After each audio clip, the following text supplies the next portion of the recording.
ሰላም እጅጉን የተወደዳችሁና የተከበራችሁ የአሁን ስፖርት አድማጭ ተመልካቾቻችን እንደምን አደራችሁ። የዕለተ ቅዳሜ የጠዋት ስፖርታዊ መረጃዎችን ከአሁን ስፖርት ይዘን መጥተናል። በርካታ ስፖርታዊ መረጃዎችን ለእናንተ ለውድ አድማጮቻችን ይዘን እየቀረብን ነው የሚሆኑት። በእንግሊዝ ፕሪሚየር ሊግ እንዲሁም በሌሎች ሊጎች የሚደረጉ የዛሬ ጨዋታ ዳሰሳዎችንም እንዲሁ የምናጋራችሁ ነው የሚሆኑት። ከአመሻሽ 12 ሰዓት ጀምሮ እስከ ምሽት 5 ሰዓት ላይ የሚጠበቁ ጨዋታዎችም አሉ። በእንግሊዝ ፕሪሚየር ሊግ የ24ኛ ሳምንት መርሃ ግብር እንዲሁ እንመለከታለን። ዛሬ ከሚጠበቁ ጨዋታዎች መካከል እንግዲህ ሊቨርፑል ከኒውካስል፣ ቼልሲ ከዌስትሃም ዩናይትድ እንዲሁም አርሰናል ከሊድስ ዩናይትድ ጋር የሚጠበቁ ጨዋታዎችም ናቸው። በስፋት እንዳስሳቸዋለን። በስፔን ሊጋ እንዲሁም በሌሎች ሊጎች የሚደረጉ ጨዋታዎችን የምንመለከት ሲሆን በፕሬስ ኮንፈረንሶች ምን ተነሱ፣ አሰልጣኞችስ ምን አሉ የሚለውን በፕሮግራሞቻችን ላይ የምናካተትላችሁ ነው የሚሆኑት። ከእናንተ የሚጠበቀው ሰብስክራይብ በማድረግ የቤተሰባችን አባል እንዲሆኑ እንጋብዛቸዋለን። ላይክ በማድረግ ደግሞ እንድታበረታቱ ነው የምንጠይቃችሁ።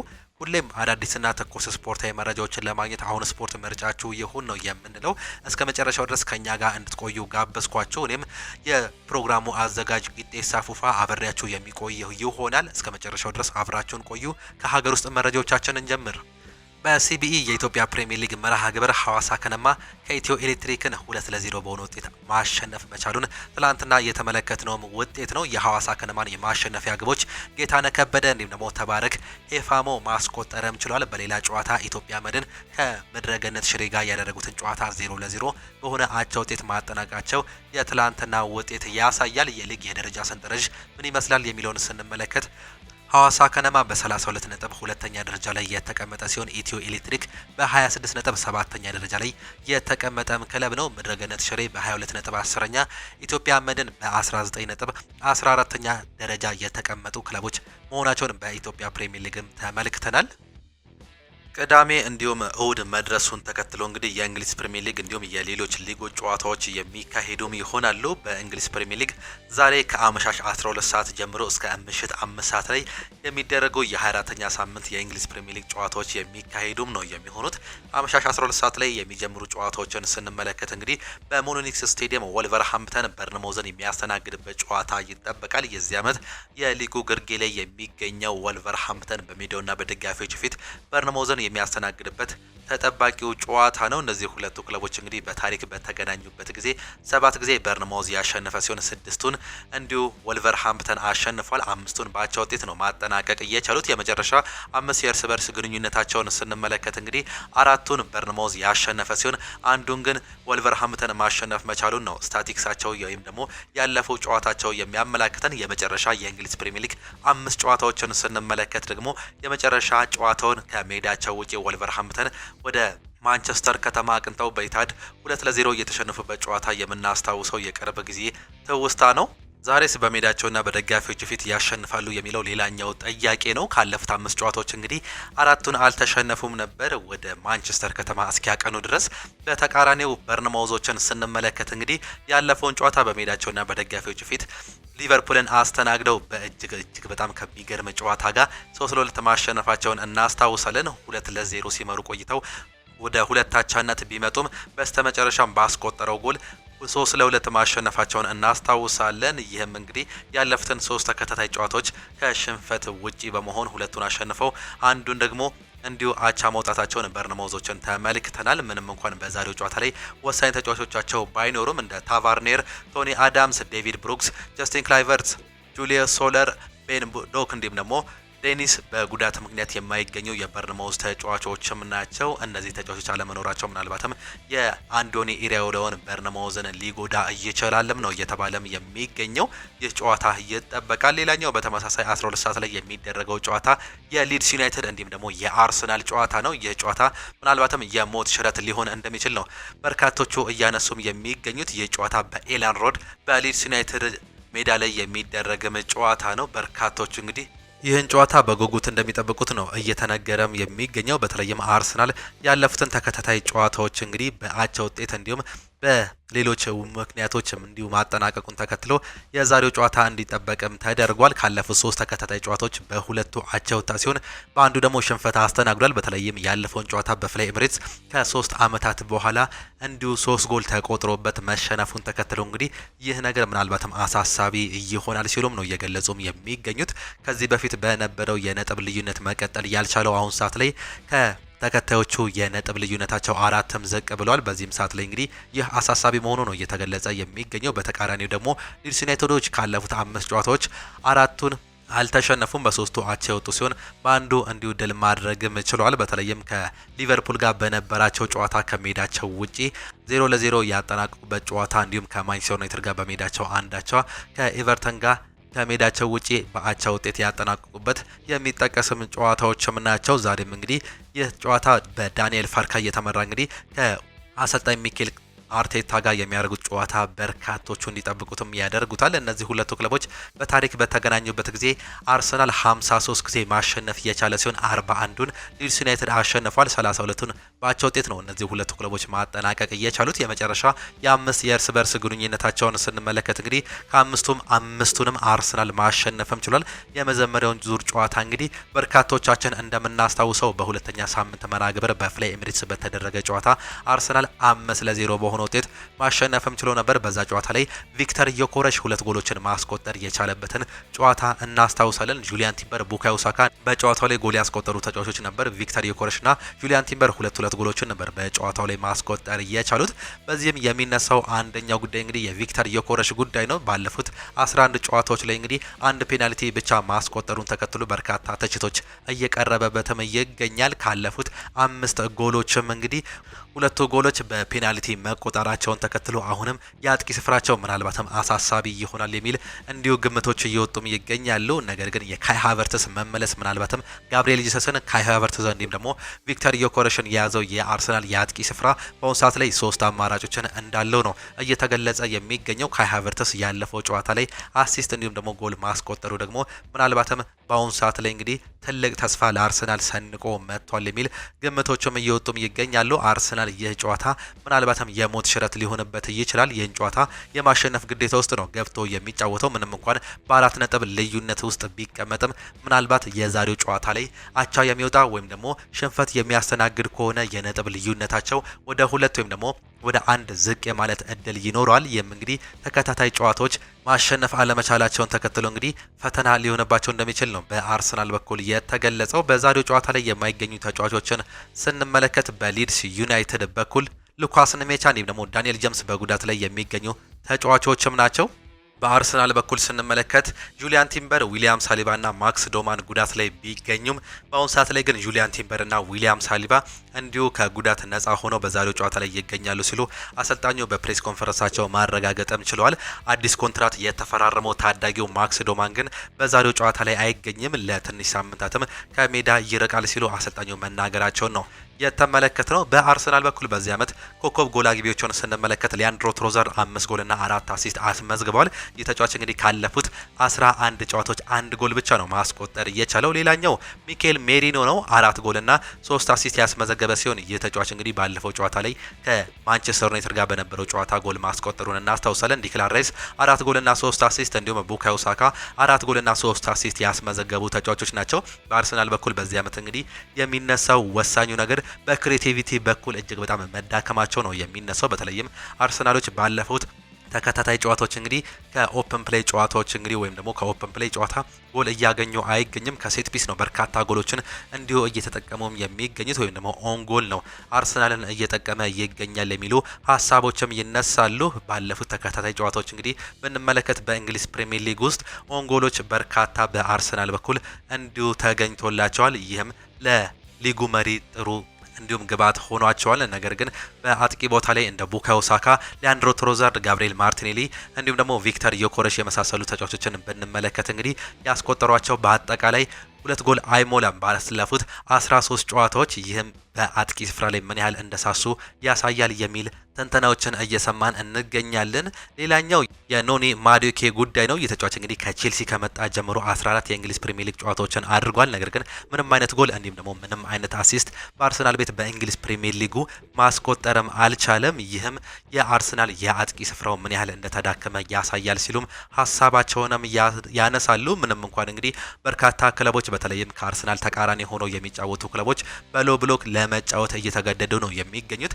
ጠቅጠቅ ብለው አርሰናል ክሬቲቪቲያቸውን እንዲያጥሩ እያደረገም ይገኛል። በዚህ ምክንያት ከሴት ፒስ ሌላ አድቫንቴጅን አሰልጣኝ ሚኬል አርቴታ ምናልባት እየፈጠረ ይሆን የሚሉ ጥያቄዎች አሁንም እየበዙ ነው የሚገኙት። ነገር ግን አርሰናል ዛሬ ከሜዳቸው ውጪ ከሌድስ ዩናይትድ ጋር በኤላድ ሮድ የሚያደርጉት ጨዋታ በርካቶቹ የሚጠብቁትም ጨዋታ ነው። 12 ሰዓት ላይ የሚደረግ ጨዋታ መሆኑን ነው የተመለከት ነው። በተለይም ካለፉት 3 ጨዋታዎች እንግዲህ 9 ነጥብ ማግኘት ሲገባቸው 2 ነጥብ ብቻ መሰብሰባቸው ምናልባትም አሳሳቢ ጉዳይ የደረሰበት አሰልጣኝ ሚኬል አርቴታ ይህን ጨዋታ የሚያሸንፍ ከሆነ ግን በኮንሲስተንሲው የመቀጠል እድል ወይም ደግሞ ወደ አሸናፊነት የመመለስ እድሉ ይሰፋል። ይህም ለአርሰናል ወሳኝ ጨዋታ እንደሆነ እየተነሳም ነው የሚገኘው። በጥር ባደረጉ ጨዋታዎች እንግዲህ የተፈተነው የአርሰናሉ ክለብ ዛሬ ከሊድስ ዩናይትድ ጋር የሚያደርገው የአመሻሽ 12 ሰዓት ተጠባቂ ጨዋታም አለ። ሊድስ ዩናይትዶችን ደግሞ በተቃራኒው ብንመለከት እንግዲህ ጥሩ ደረጃ ላይም ይገኛሉ። በተለይም እንግዲህ ተከታታይ ጨዋታዎችን በአቻ ውጤት ወይም ደግሞ አንዳንዱን ደግሞ በድል ማጠናቀቃቸውን ተከትለው ዳንኤል ፈርከ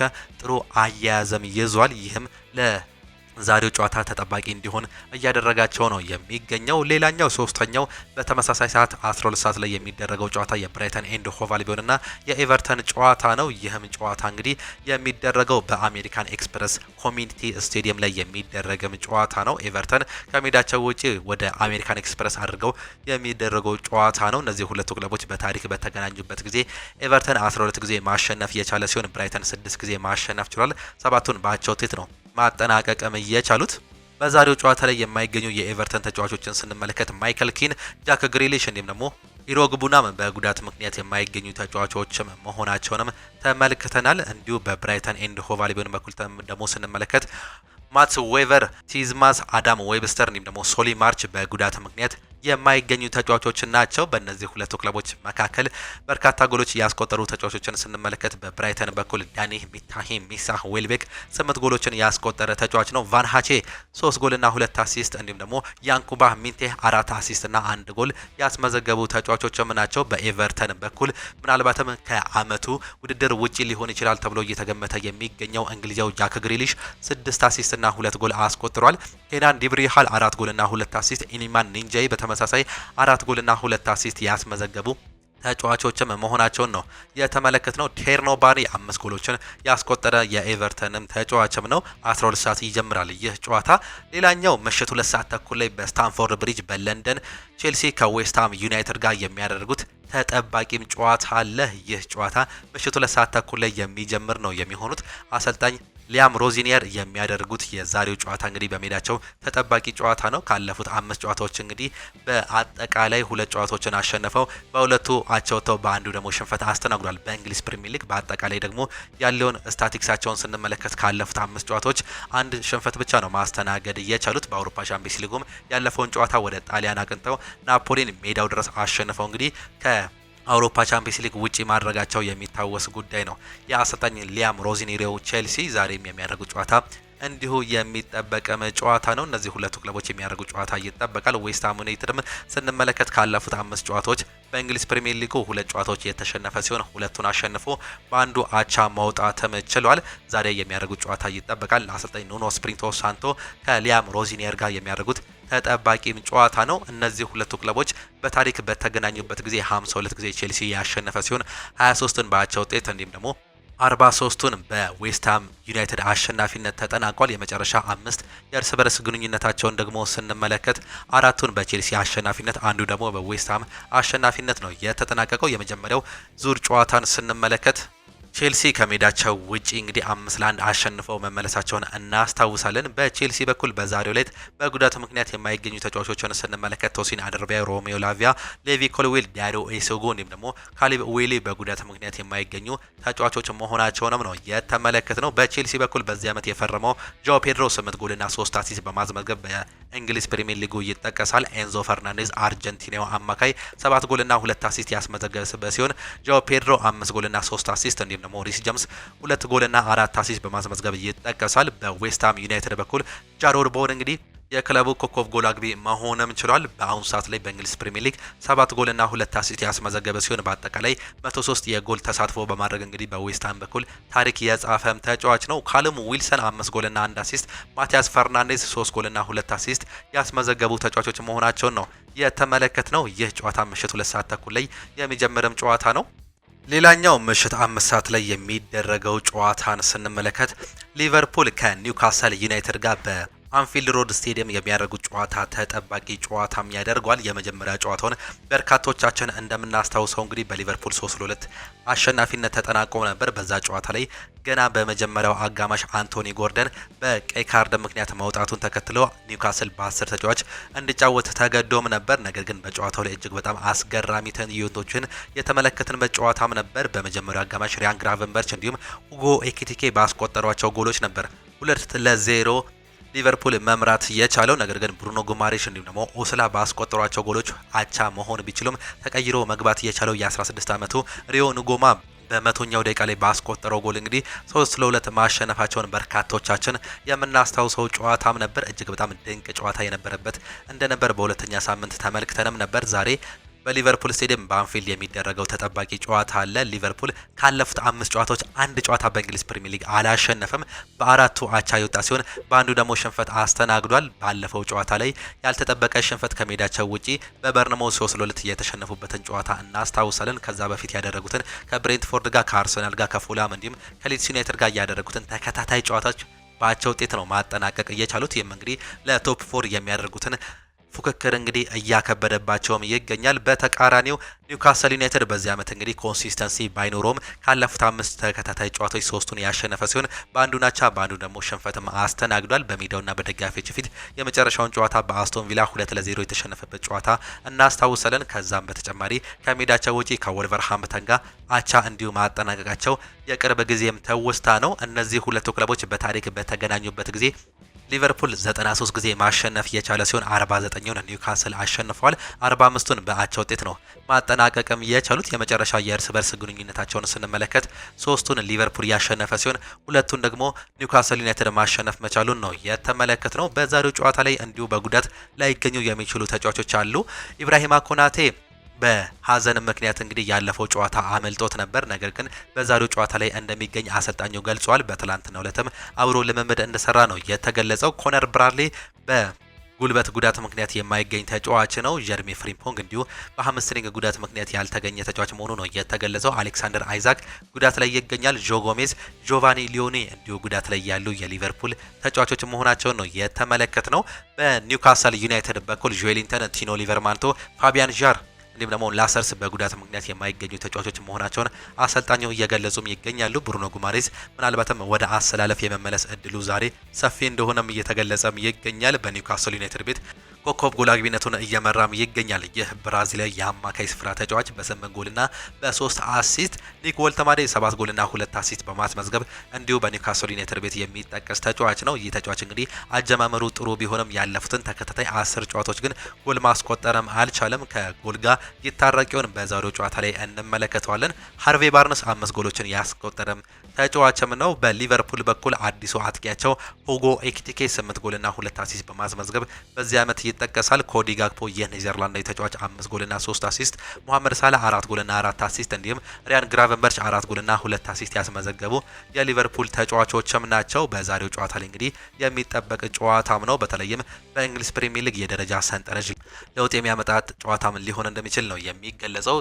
ሊቨርፑል 6ኛ ደረጃ ላይም ተቀምጧል በ36 ነጥብና በ3 ንጹህ ጎል። ይህን ጨዋታ የሚያሸንፍ ከሆነ ማንቸስተር ዩናይትድ እስኪጫወት ድረስ እንግዲህ እስከ 4ኛ ደረጃነት የመምጣት እድልም አለው። ቼልሲም 4ኛ የመምጣት ከፍተኛ እድል ነው ያላቸው። 4ኛ፣ 5ኛና 6ኛ ደረጃ ላይ ያሉ ክለቦች 38፣ 37ና 36 ነጥቦችን በመያዝ ከ4ኛ እስከ 6ኛ ደረጃ ላይ የተቀመጡ ክለቦችም ናቸው። ቶፕ 4 ለመግባት የሚደረገው ፉክክርም በአሁኑ ሰዓት ላይ እጅግ በጣም እየጦፈም ይገኛል። ኒውካስል ዩናይትድ 9ኛ ደረጃ ላይ ነው መቀመጥም የቻለው። የዛሬው ጨዋታ የሚያሸንፍ ከሆነ ግን እስከ 6ኛ ደረጃነት የመምጣትም እድልም ይኖረዋል። ሊቨርፑልን የሚያሸንፍ ከሆነ በነጥብ እኩል ሆነው በጎል ተበላልጠው እንግዲህ ወደ 6ኛነት የመምጣት እድል ይኖራል። ኒውካስል ዩናይትድ እስከ 11ኛ ደረጃነት መውረድ የቻለው ኒውካስል ዩናይትድ በአሁኑ ሰዓት ላይ ግን 6ኛ የመምጣት ከፍተኛ እድልም ይዞ ነው የዛሬው ጨዋታንም የሚጀምረው። በስፔን ላሊጋም የሚደረጉ ጨዋታዎችን ስንመለከት ቀን ላይ ራውል ኦቪዶ ከጂሮና ጋር የሚያደርጉት ጨዋታ ይጠበቃል። ኦሳሶና ከቪያሪያል እንዲሁ ጨዋታቸውን ያደርጋሉ። አመሻሽ 12 ሰዓት ከሩብ ላይ የሚጀምር ጨዋታ ነው። ሌቫንቴ ከአትሌቲኮ ዲ ማድሪድ ምሽት 2 ሰዓት ተኩል፣ ምሽት 5 ሰዓት ላይ ደግሞ ባርሴሎና ከሜዳቸው ውጪ ኤልቼን የሚገጥሙበት ጨዋታ ተጠባቂ ጨዋታ ነው። ይህም ጨዋታ የሊጉ መሪ ባርሴሎና እንግዲህ ዛሬ ከባድ ጨዋታ ምናልባትም ሊሆንበት እንደሚችል ነው እየተገለጸም የሚገኘው። ባርሴሎና የሊጉ መሪ ሲሆን ኤልቼ በተቃራኒው 11ኛ ደረጃ ላይ ተቀምጧል። ካለፉት 5 ጨዋታዎች አንዱን ብቻ ማሸነፍ የቻለው ኤልቼ ባርሴሎና ካለፉት 5 ጨዋታዎች 4ቱን ማሸነፍ ከቻለው ጋር እንዲሁ የሚያደርጉት ጨዋታ ይጠበቃል። በዛሬው ጨዋታ ላይ በፔድሪ ክሪስቲያንሰንና ጋቪ ጉዳት የዛሬው ጨዋታ ላይ እንግዲህ እነዚህ 3 ተጫዋቾች እንደማይገኙም በባርሴሎና በኩል አሁንም የተረጋገጠም ጉዳይ ነው። በጣሊያን ሴሪኤ 3 ጨዋታዎች ይደረጋሉ። ፒሳ ከሳሱሎ፣ ናፖሊ ከፊዮሬንቲና፣ ካግሊያሪ ከሄላስ ቬሮና የሚያደርጉት ጨዋታም ይጠበቃል። በጀርመን ቡንደስሊጋ ወደ 6 የሚጠጉ ጨዋታዎች ይኖራሉ። ኦግስበርግ ሴንት ፖሊን ሲያስተናግድ፣ ሆፈንሄም ከዩኒየን በርሊን፣ ወርደር ብሬመን ከቦርሲያ ሞንቼግላድባ፣ አርቢ ሌፕዚግ ከሜንዝ ኢንትራንክ ፍራንክፈርት ከባየር ሊቨርኩሰን እንዲሁም ደግሞ ሃምበርገር ከባየር ሙኒክ ጋር የሚያደርጉት ጨዋታ ተጠባቂ ጨዋታ ነው። ባየር ሙኒክ ከሜዳቸው ውጪ ምሽት 2 ሰዓት ተኩል ላይ ከሃምበርገር ጋር ጨዋታቸውንም ያደርጋሉ። በፈረንሳይ ሊጓን 3 ጨዋታዎች ሲደረጉ ፓሪስ ከኦሎምፒክ ዴ ማርሴይ፣ ሎረንት ከናንትስ፣ ሞናኮ ከስቴድ ሬንስ ጋር የሚያደርጉት ጨዋታ የዛሬው ተጠባቂ ጨዋታ መሆናቸውን ነው የተመለከትነው። እነዚህን ጨዋታዎች እንድታዩ እንጋብዛችኋለን።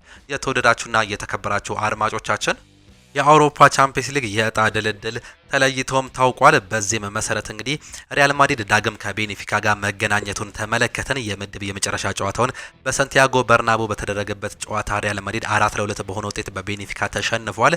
ይህም ጨዋታ እንግዲህ ዳግም በዕጣ ድልድሉም ዳግም በአሁኑ ሰዓት ላይ በፕሌይኦፍ መገናኘታቸውን ነው የተመለከትነው። የመጀመሪያውን የፕሌይኦፍ ጨዋታ በቤኔፊካ ስቴዲየም የሚደረግ ሲሆን የመልሱ ጨዋታ በሳንቲያጎ በርናቦ መደረጉ ነው እንዲሁ የሚገልጸው የወጣለት መርሃ ግብር። የቀድሞ የሪያል ማድሪድ አሰልጣኝ የሆኑት ጆዜ ሞሪኒዮ ዳግም በምድቡ በዕጣ ድልድሉ ዳግምም ተገናኝቷል። ሌላኛው ፓሪስ ሰን ዠርሜን ከሌላኛው የፈረንሳይ ክለብ ሞናኮ ጋር መገናኘቱንም የተመለከትነውም ጉዳይ ነው። እነዚህ ሁለቱ የፈረንሳይ ክለቦች እንግዲህ እርስ በርስ ተገናኝቷል። ያምናው የአውሮፓ ቻምፒየንስ ሊጉ አሸናፊ ፓሪስ ሰን ዠርሜን አምና 24ኛ ደረጃነትን ይዞ ነበር ማለፍ እየቻለው በፕሌይኦፍ አልፎ እስከ መጨረሻው ድረስ በመሄድ የአውሮፓ ቻምፒየንስ ሊጉን ለመጀመሪያ ጊዜ ማንሳቱንም ተመልክተንም ነበር። የሉሲ ኤንሪኬው ፒኤስጂ ዳግም በዚህ ዓመትም እንግዲህ በፕሌይኦፍ እንዲሁ ከሞናኮ ጋር መገናኘትም ችሏል። በፕሌይኦፍ እንግዲህ ማን ያልፋል አብረን የምንመለከት ነው የሚሆነው።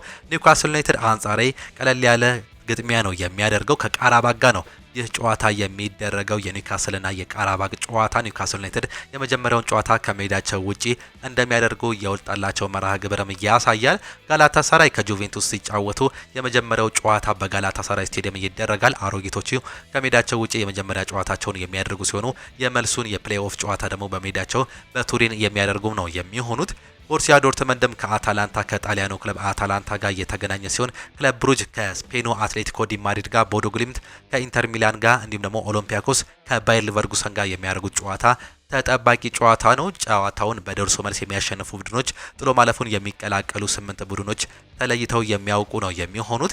በዚህም እንግዲህ የጥሎ ማለፍ ጨዋታዎች እንግዲህ እነዚህ 8ቱ ክለቦች ከተለዩ በኋላ ዕጣ ድልድል የሚገደርሳቸው ነው የሚሆኑት።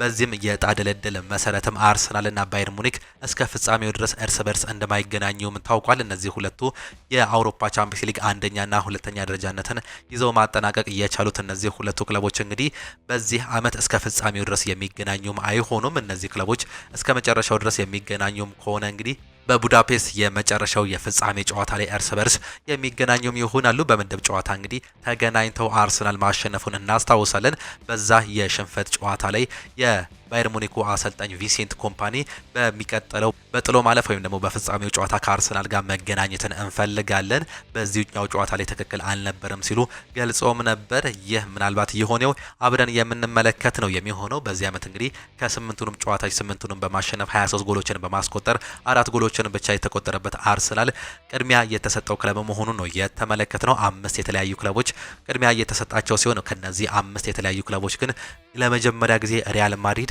ቅድሚያ ግምት ያልተሰጠው ክለብ መሆኑን እየተመለከትንም እንገኛለን። የክለብ መረጃዎቻችንን ስንመለከት ቅድሚያ ማንቸስተር ዩናይትድን እንመልከት።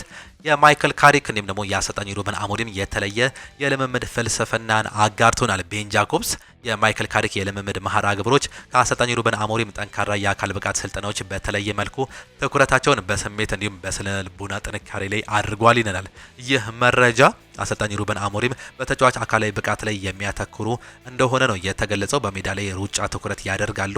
አሰልጣኝ ካሪክ ግን ለማንቸስተር ዩናይትድ መጫወት ያለውን ትልቅ ትርጉም በተጫዋቾች አይምሮ ውስጥ ማስረጽን መርጧል ሲልም ይገልጻል። የካሪክ ስልጠናዎች የአሞሪምን ያክል የአካል ስልጠና ጫና ባይፈጥሩም ተጫዋቾቹ በሜዳ ላይ የሚተገብሩት እንዲሁም ደግሞ ሁልጊዜ ለአሸናፊነት የሚቆሙት እንዲሆኑ የአይምሮ ዝግጁነትን ያተኩራሉ ሲልም ይገልጻል። በአሰልጣኝ ሩበን አሞሪም ስር የነበረው የቴክኒክ ጫና በካሪክ ስር ወደ ግል እንዲሁም ደግሞ የቡድን ስለ ልቦና ግንባታ ተቀይሮ ተጫዋቾቹ በጨዋታ ወቅት በአይምሯቸው ጠንካራ እንዲሆኑ እየተደረገ ይገኛል ሲልም ነው የሚገልጸው።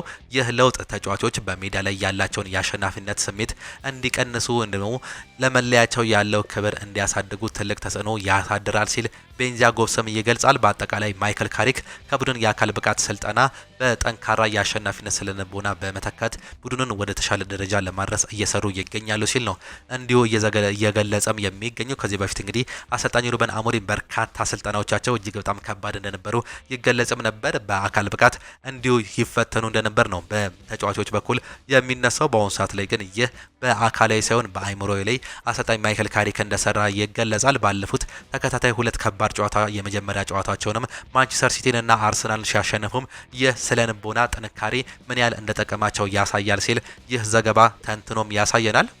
ራፊኒያ ስለ ካርሎስ ካሴሚሮ አስፈሪ ተከላካይነት ሀሳቡን ይሰጣል። የባርሴሎናው ኮከብ ራፊኒያ ስለ ብራዚላዊ የቡድን አጋሩ ካርሎስ ካሴሚሮ አስገራሚ ጥንካሬ ሲናገር እንዲህ በማለትም ነበር። ስለ ኳስ መቀማት ወይም ደግሞ ታክል ካነሳን መልሱ ያለ ጥርጥር ካሴሚሮ ነው ሲል ይናገራል። እሱ በሜዳ ላይ አስገራሚ የሆነ የደህንነት ስሜት ይሰጠናል ሲልም ነው የሚገልጸው። የእሱ መርህ ግልጽ ነው፣ ወይ ኳስ ታልፋለች አሊያም ደግሞ ተጫዋቹ ያልፋል፣ ሁለቱም ግን በአንድ ላይ ፈጽሞ አያልፍም የሚል ህግ አለው። ይህም ለኛ ለተጫዋቾቹ እጅግ በጣም ጥሩ ስሜትም ይሰጠናል። በመከላከል እጅግ በጣም አስገራሚ ነው፣ ታክሎቹ እጅግ በጣም የማረሳቸው ናቸው ሲል እንዲሁ ስለ ሀገሩ ልጅ መናገሩን ነው የተመለከት ነው። ቴዲ ሼሪንጋምም ይናገራል። እሱ አሁንም በማንቸስተር ዩናይትድ እህል ውሃ ውስጥ አላለቀም ብዬ አስባለሁ ሲል ነው የሚናገረው። ታሪካዊው የ1998-99 የትሪብል አሸናፊ ቡድን ወሳኝ የነበረውና እንዲሁም በአጠቃላይ በቀዮቹ ቤት 7 ዋንጫዎችን የወሰደው ሌጀንዱ አጥቂ ቴዲ ሼሪንጋም በውሰት በናፖሊ የሚገኘው ራስመስ ሆይሉንድን ወደ ዩናይትድ ቤት የመመለስ እድል እንዳለው እንዲሁም እንዲመለስ እንደሚፈልግ አያይዞ ሀሳቡንም ገልጿል። በግሌ እኔ በእግር ኳስ ነገሮች በፍጥነት እንደሚለዋወጡ አምናለሁ። በተለይም ቡድኑን የሚመራው ሰው ሹምሽር ለውጥ ሲሆን የበለጠ ይህ እምነቴ ይጨምራል ሲልም ነው የሚገልጸው። አሰልጣኝ ማይክል ካሪክ እንደ ራስመስ ሆይሉንድ አይነት ተጫዋቾችን ያለውን ግንኙነት ማን ያውቃል፣ ምናልባትም የእሱን ምርጥ ብቃት የሚያወጣበት መንገድ ይኖረው ይሆናል ሲልም ነው የሚገልጸው። ከዚህ በፊት ስለነበረው ቆይታ ግድ አይሰጠኝም፣ ምርጥ እግር ኳስ ተጫዋች መሆኑ እርግጥ ነው። ባይሆንም ኖሮ ቅድሚያ ወደ ማንቸስተር ዩናይትድ አይዘዋወርም ነበርም ሲልም ነው የሚናገረው። ስለዚህ ራስመስ ሆይሉንድን መልሱት እናም ትንሽ እድል ይሰጠውም እላለሁ። ከዛ አሁን ላይ ያለበትን ሁኔታ እንዲሁም የአይምሮ ጥንካሬ ደረጃ የት እንዳለ እንፈትሸው ሲልም ነው የሚገልጸው።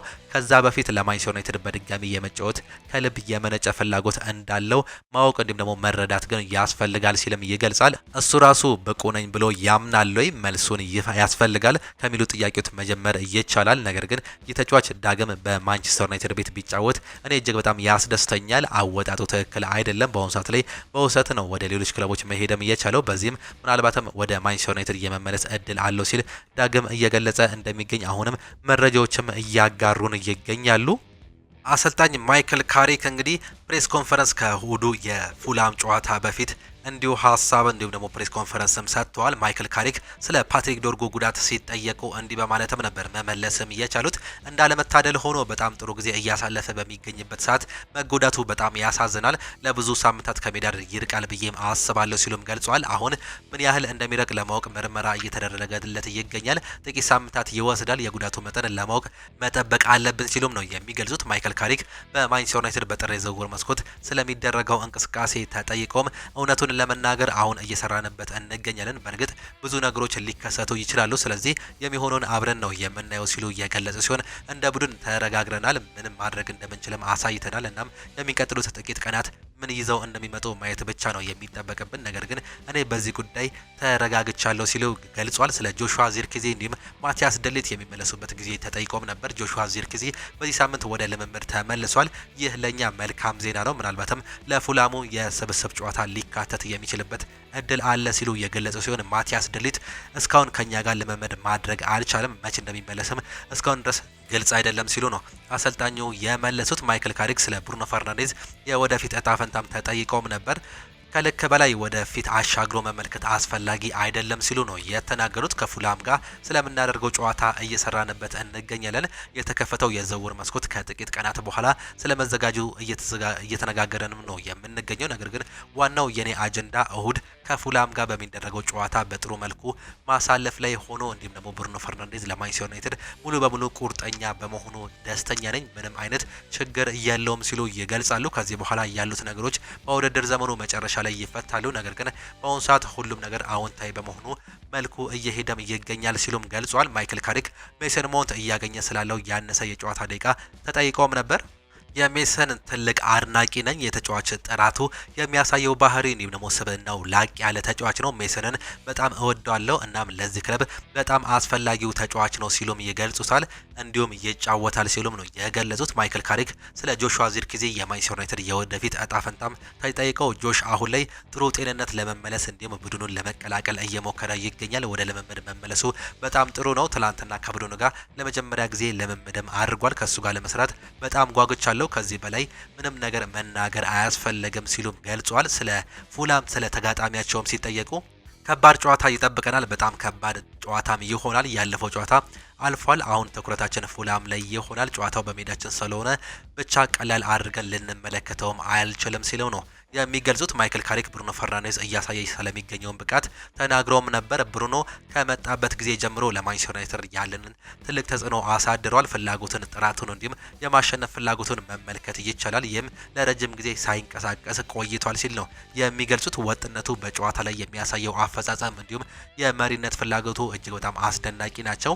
እዚህ ከመጣበት ጊዜ ጀምሮ ድንቅ ነው። ቃላት የለኝም። እሱን ማመስገን ብቻ ነው የሚችለው። ሌላ ምንም ማለት አልችልም ሲሉም ገልጿል። ማይክል ካሪክ ሊሳንድሮ ማርቲኔዝ ስለሰጠው አስተያየትም ምላሽም ሲመልሱ እንግዲህ በስሜት በውስጣዊ ተነሳሽነት እንዲሁም በደስታ መጫወት ያስፈልጋል። ይህ ሁልጊዜ የምንወያይበት ጉዳይ ነው ሲሉም ገልጸዋል። በተለይም እንግዲህ ሊሳንድሮ ማርቲኔዝ ለማይክል ካሪክ ሁሉ ነገሬን እሰጠዋለሁ፣ እጅግ በጣም ጥሩ አሰልጣኝ ነው፣ ከመጣ ጊዜ ጀምሮ እጅግ በጣም አስደስቶኛል፣ እንዲሁም እምነትን ጥሎብኛል፣ ከኔ በላይ እጅግ በጣም ትልቅ እምነትም አለው፣ ለዚህ ደግሞ ሁሉ ነገሬን እንደምሰጠው ቃል እገባለታለሁ ሲል አስተያየትንም ሰጥቶም ነበር። በዚህም ነው እንግዲህ ማይክል ካሪክ በፕሬስ ኮንፈረንሳቸው ይህንንም ሀሳብም ያነሱት። የታክቲክ ጉዳይ አንድ ነገር ሆኖ ሳለ እነዚህ ስሜቶች ግን ሌላ ትርጉም አላቸው። ልጆቹ በልምምድ በጨዋታም ሆነ በስብሰባዎች የጠየቅናቸውን ሁሉ እያደረጉ ይገኛሉ ሲልም ይናገራሉ። ሉሊቻ ደግሞ ለዚህ ትልቅ ምሳሌ ነው። በየቀኑም በጨዋታ ላይ የሚያሳየው ቁርጠኝነት የሚገርም ነው ሲሉም እንዲሁ ያስታውሱታል። ባለፈው ሁለት ጨዋታዎች ያደረግነው ነገር ጥሩ ነው፣ ነገር ግን ይህንን ውጤት ለረጅም ጊዜ ማስቀጠል እንዳለብን እናውቃለን። ለፉላም ትልቅ ክብር አለኝ፣ ትኩረታችንም በዚያ ላይ ነው ሲሉም ይገልጻሉ። ማይክል ካሪክ ወጥነት ለስኬት በጣም ቁልፍ ነገር ነው ሲሉም የሚያስታውሱ ሲሆን በእኔ እይታ በተከታታይ ጥሩ ሆኖ መገኘት በጣም አስቸጋሪ ከሆኑ ነገሮች መካከል አንዱ ነው ሲሉም እንዲሁ ይናገራሉ። ብዙ ነገሮችን ይጠይቃል። ቡድኑ ሜዳ ላይ የሚያሳየው የብቃት ደረጃን፣ የአእምሮ ጥንካሬን፣ ትኩረት መሰብሰብን እንዲሁም እያንዳንዱ ጨዋታ የሚያመጣውን ውጣ ወረድ መቋቋም እንዲሁም ወደሚቀጥለው ደረጃ መሻገርን ይጠይቃል ሲሉ ያስታውሱ ሲሆን በእነዚህ ጉዳዮች እየሰራንበት እንገኛለን። ያለፉትን 2 ሳምንታት ጥሩ በነበሩ 2 ውጤቶችን አስመዝግበናል ሲሉ የሚያስታውሱ ሲሆን ቀጣይ ጨዋታቸውን እጅግ በጣም ለኛ ጥሩ ያደርጓል ሲሉም ሀሳብ መስጠታቸውን ነው እንዲሁ አሰልጣኙን እየተመለከት ነው። የሰንደርላንድ አሰልጣኝ እንዳሳወቁት ግራኒት ዣካ ከ3 ሳምንታት በላይ ለሆነ ጊዜ ከሜዳ ይርቃል ሲሉ ይናገራሉ።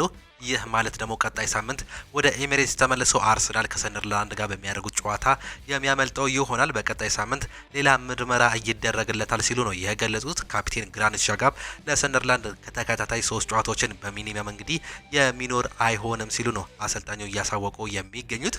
ሌላኛው በአርሰናል በኩል የምንሰማው መረጃ አዩብ ቡሃዲን ለማስፈረም ከፍተኛ ፍላጎት እንዳላቸው ተገልጿል። አዩብ ቡሃዲ በዝውውር ገበያ ውስጥ በተለይም ለአርሰናል ቅድሚያ ከሚሰጣቸው ጉዳዮች አንዱ ሆኖ ይቀጥላል። ከዚህ የውድድር ዘመን መጨረሻ ጀምሮ ከተጫዋቹ ጋር እይታ አንጻር ሲታይ ከሞላ ጎደል ወደ አርሰናል የሚሄዱ ነገር እርግጥ ይመስላል ሲል ነው ሳንቲ እየዘገበም የሚገኘው አርሰናል ተጫዋቹን ለማስፈረም ከፓሪስ ሴን ዠርሜን እንዲሁም በሌሎች ክለቦች ጋር በመፎካከር ረገድ በጣም ቁርጠኛ ሆኖ ይገኛል። ሊል በዚህ ክረምት ጥያቄ ከቀረበላቸው እሱን ለመሸጥ ዝግጁ ሊሆኑ እንደሚችሉ ይህ ዘገባም ነው የሚያሳየው።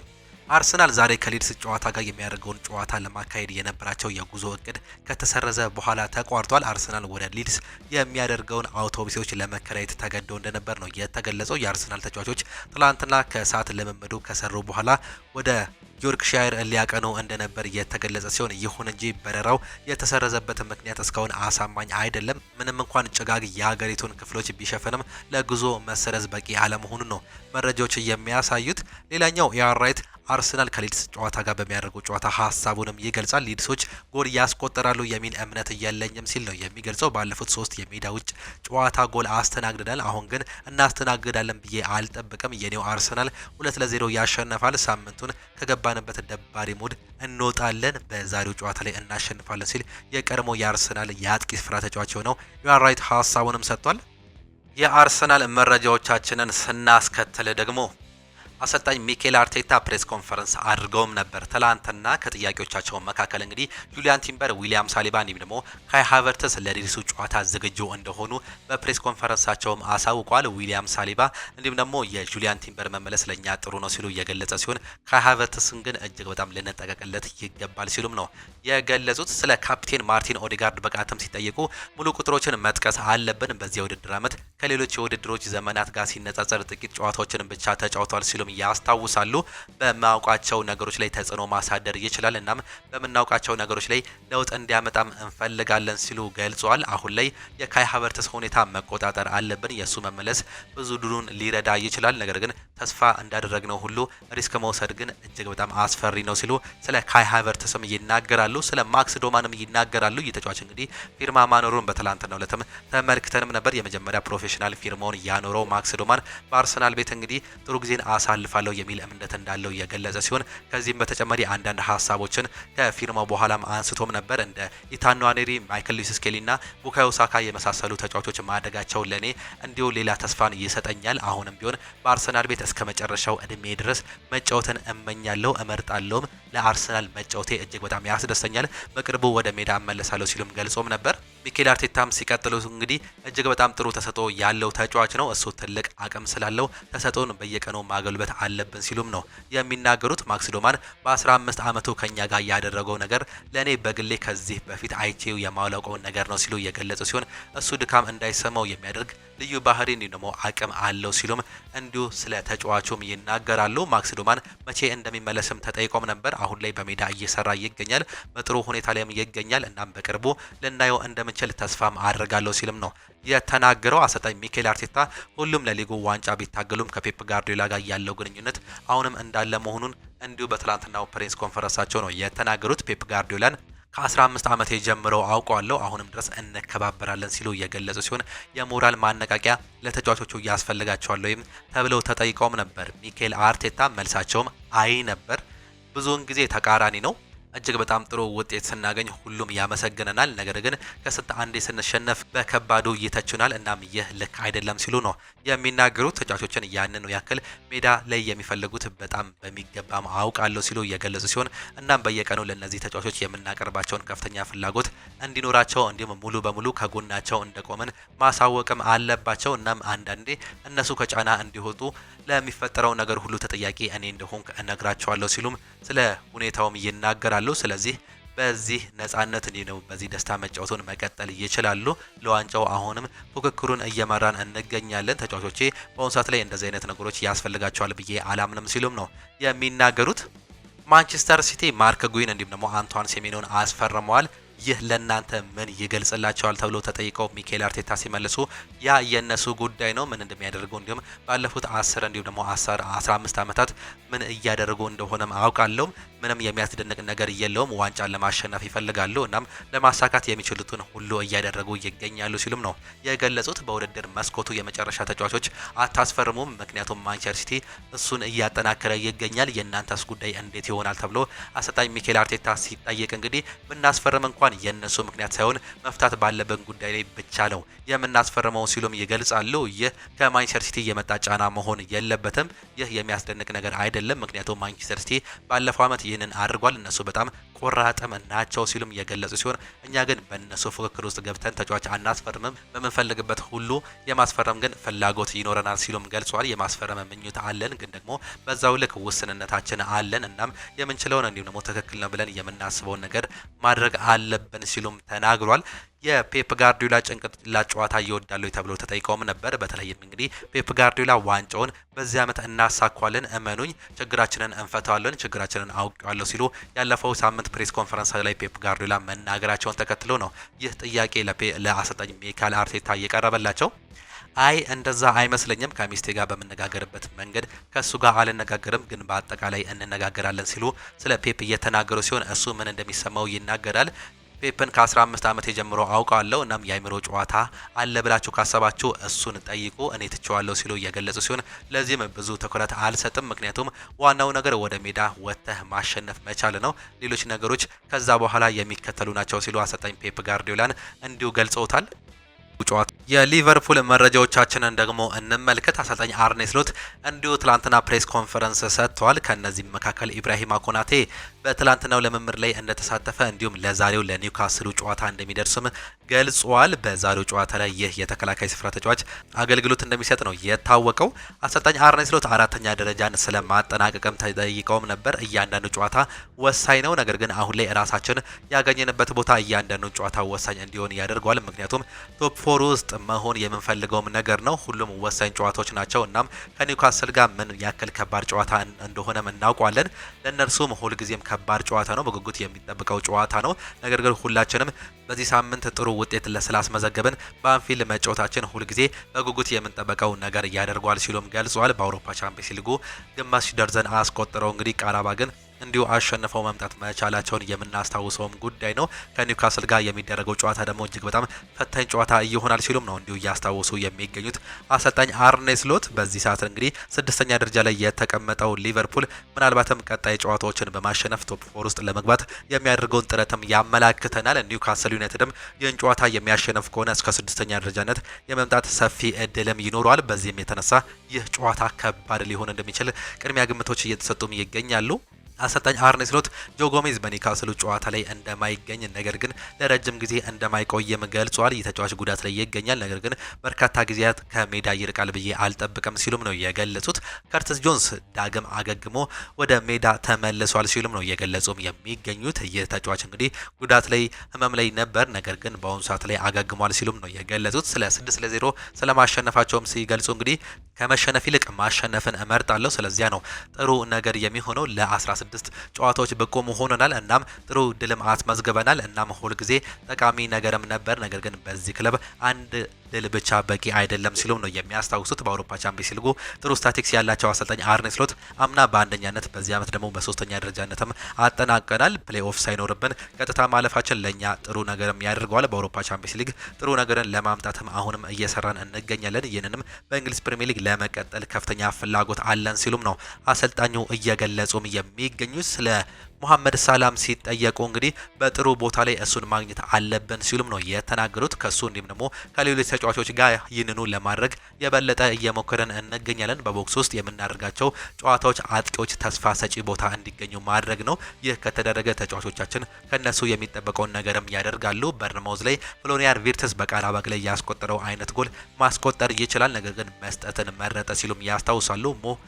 ማስቆጠሩ ደስተኛም ነበር። ፍሬድሪኮ ኬዛ እንዲሁም ደግሞ ፍሎሪያን ቪርትዝም በጎል መዝገብ ላይ መገኘታቸው ለኔ አስደሳች አድርጎታል ሲሉም ነው የሚገልጹት። ስለ ሃርቪ ኤሊዮትም ተጠይቆም ነበር። በአስቶን ቪላ በውሰት ላይ የሚገኝ የተጫዋችም እንግዲህ ትናንትና በሜዳ ላይ ማየቴ እጅግ በጣም አስደስቶኛል ሲሉ እንዲሁ ስለ ዩሮፓ ሊግ ጨዋታም ያነሳሉ። ከ21 ዓመት በታች ከእንግሊዝ ብሔራዊ ቡድን ጋር የዩሮም አሸንፏል። ነገር ግን ሁኔታው ግልጽ ነው። በአሁኑ ሰዓት ላይ የቪላ ተጫዋች ነው። ይህም ብቻ ነው የምለው፣ ሌላ ሀሳብ መስጠትም አልችልም ሲሉም ነው የሚናገሩት አሰልጣኝ አርኔ ስሎት። ስለ ዳንስ እንዲሁም ደግሞ ባጄቲች ሲናገሩ ጄደን ዳንስ ጉዳት ላይ ባይኖር ኖሮ በእርግጠኝነት በቡድን ውስጥ ይገኝም ነበር።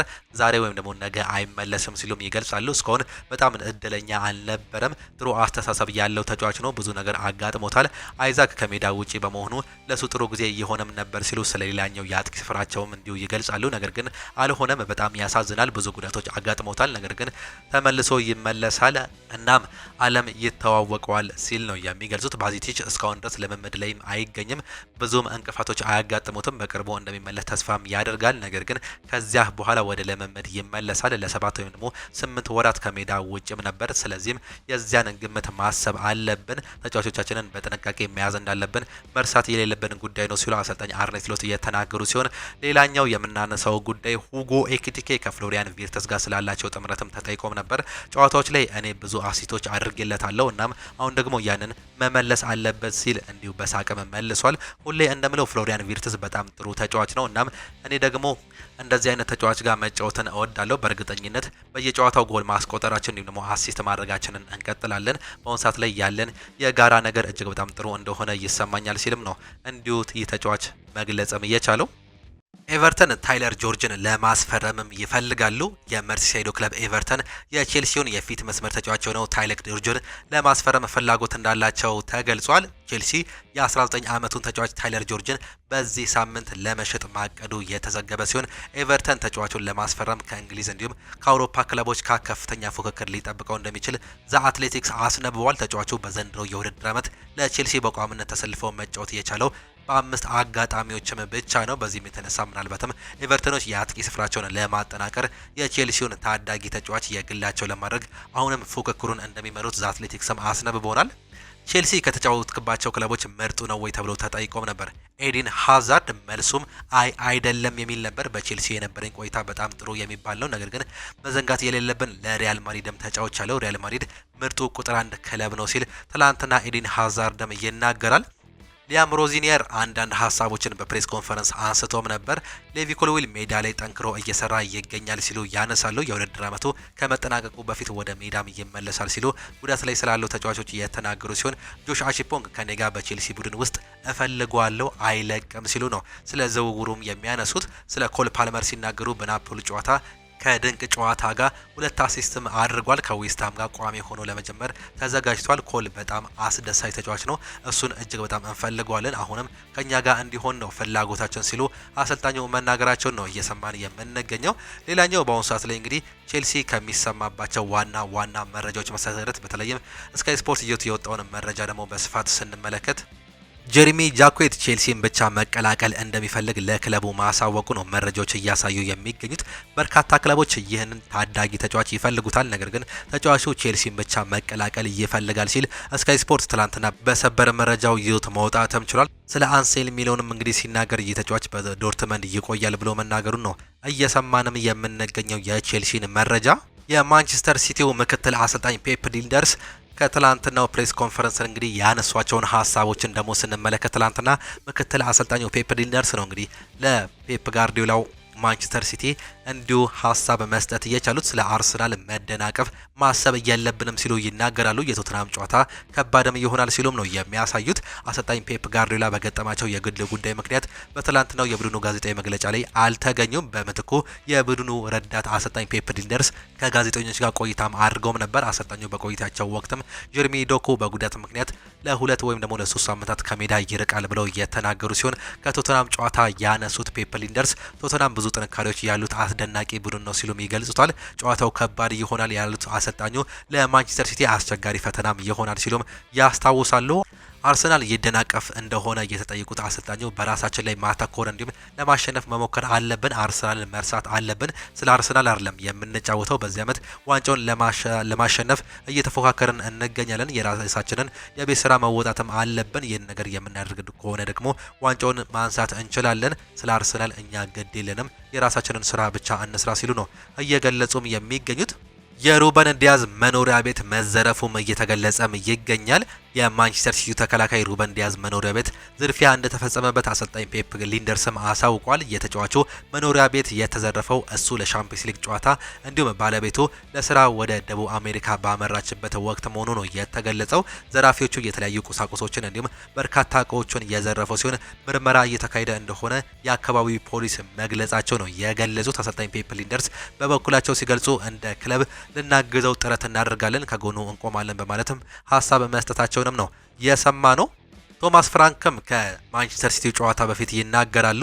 ደጋፊዎቻችን ሲቲን ሳይሆን እኛን እንደሚደግፉ አልጠራጠርም ሲሉ ነው የሚናገሩት። በፕሪሚየር ሊጉ ዋንጫ ፉክክር የሚገኘው ማንቸስተር ሲቲ ከቶተናም ጋር ተጠባቂ የፕሪሚየር ሊግ ጨዋታን ያደርጋል። አንዳንድ የቶተናም ደጋፊዎች የከተማ ተቀናቃኛቸው አርሰናል ዋንጫ እንዲያሸንፍ ማንቸስተር ሲቲን ክለባቸው እንዲያሸንፍ እንደሚፈልጉ ገልጸው በጉዳዩ ላይ አስተያየታቸውን የሰጡት አሰልጣኝ ቶማስ ፍራንክ ሁለቱን ክለቦች ተፎካካሪነት በደንብ አውቀዋለሁ ሲሉም ያስታውሳሉ። ነገር ግን ደጋፊዎቻችን ሁልጊዜም እኛ እንድናሸንፍ እንደሚደግፉ አልጠራጠሩም ሲሉ ይናገራሉ። ማንቸስተር ሲቲን የምናሸንፍ ከሆነ ደጋፊዎቻችን እንደሚደሰቱ ምንም ጥርጥር የለኝም ሲሉ ቶማስ ፍራንክ መናገራቸውን ነው የተመለከት ነው። በተለይም በአሁኑ ሰዓት ላይ የሊጉ መሪ አርሰናል መሆኑን ተከትሎ እንግዲህ አርሰናል ዋንጫ እንዲያነሳ የቶተናም ደጋፊዎች በርካቶቹ አይፈልጉም። በዚህም የተነሳ ምናልባትም ማንቸስተር ሲቲን ይደግፋሉ ተብለው ለተጠየቁት ጥያቄ ነው ይህንን መልስ መመለስ ስም እየቻሉት።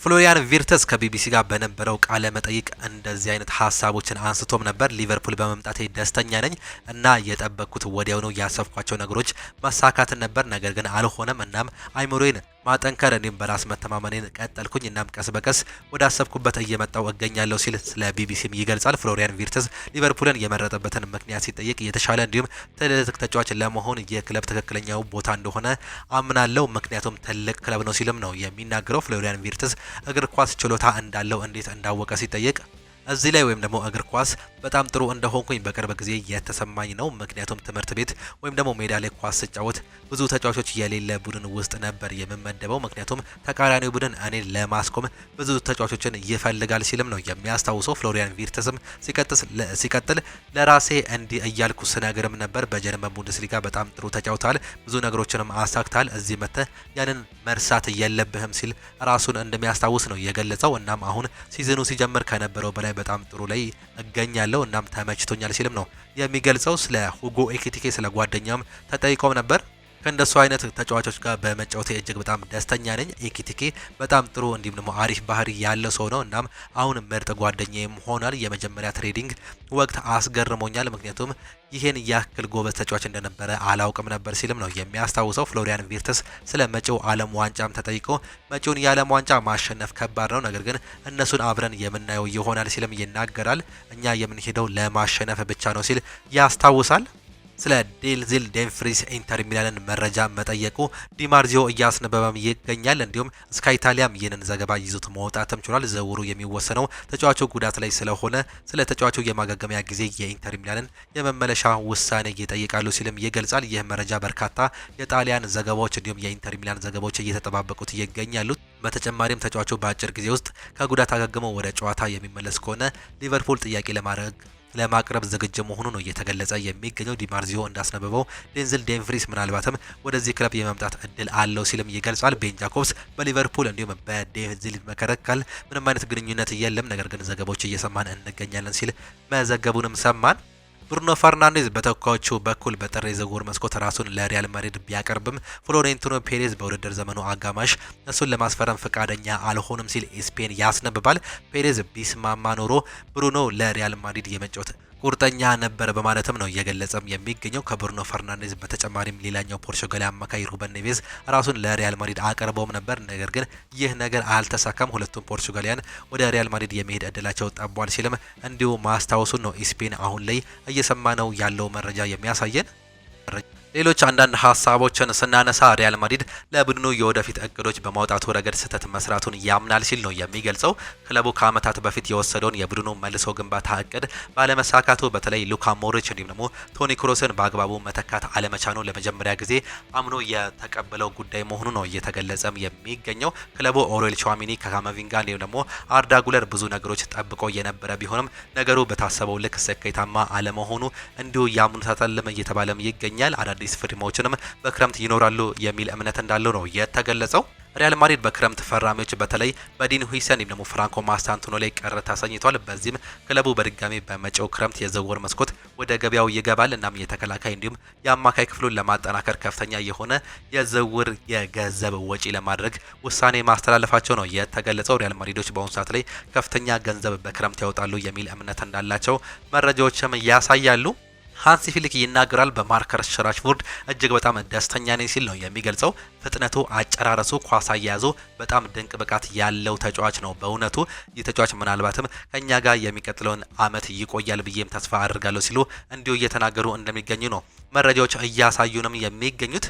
ጃክ ግሪሊሽ ከውድድር አመቱ ውጪ ሊሆን እንደሚችል እየተገለጸም ይገኛል። እንግሊዛዊ የኤቨርተን የፊት መስመር ተሰላፊ ጃክ ግሪሊሽ ቀዶ ጥገና ሊያስፈልገው እንደሚችል አሰልጣኝ ዴቪድ ሞይስም ተናግሯል። ይህንንም ተከትሎ እንግዲህ ጃክ ግሪሊሽ ከቀሪው የውድድር አመት ውጪ ሊሆን እንደሚችል አሰልጣኝ ዴቪድ ሞይስም መናገራቸውም ተገልጿል።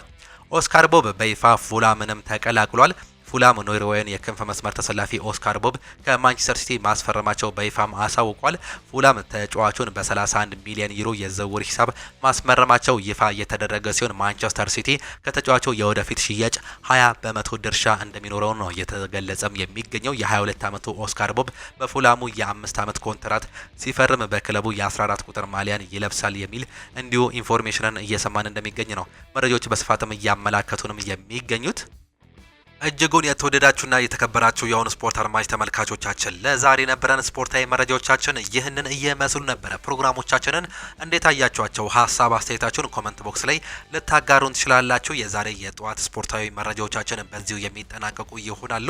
የእንግሊዝ ፕሪሚየር ሊግ ጨዋታዎችን ለማስታወስ ያክል ወልቨርሃምፕተን በርንማውዝን የሚያስተናግድበት፣ ሊድስ ዩናይትድ ከአርሰናል ጋር እንዲሁም ብራይተን ኤንድ ሆቭ አልቢዮን ከኤቨርተን ጋር የሚያደርጉት ጨዋታ አመሻሽ 12 ሰዓት ላይ ይጀምራሉ። ቼልሲ ከዌስትሃም ምሽት 2 ሰዓት ተኩል ላይ እንዲሁም ሊቨርፑል ከኒውካስል ዩናይትድ ተጠባቂው ጨዋታ ደግሞ ምሽት 5 ሰዓት ላይ በአንፊልድ ስቴዲየም የሚጀምር ነው የሚሆነው። በስፔን ላ ሊጋ ኤልቼ ከባርሴሎና እንዲሁም ሌቫንቴ ከአትሌቲኮ ዲ ማድሪድ የሚያደርጉ ጨዋታዎች የሚጠበቁ ሲሆን በጣሊያን ሴሪ ናፖሊ ከፊዮሬንቲና እንዲሁም ካግሊያሪ ከሄላስ ቬሮና እና ፒሳ ከሳሱሎ ጋር የሚያደርጉት ጨዋታ ተጠባቂ ነው። በጀርመን ቡንደስሊጋ ተጠባቂው ጨዋታ ሃምበርገር ከባየር ሙኒክ ጋር የሚያደርጉት ጨዋታ መሆኑንም ተመለከትን። ባየር ሊቨርኩሰን ከሜዳቸው ውጪ ከኢንትራንክ ፍራንክፈርት ጋር የሚያደርጉት ሌላኛው ተጠባቂ ጨዋታ ነው።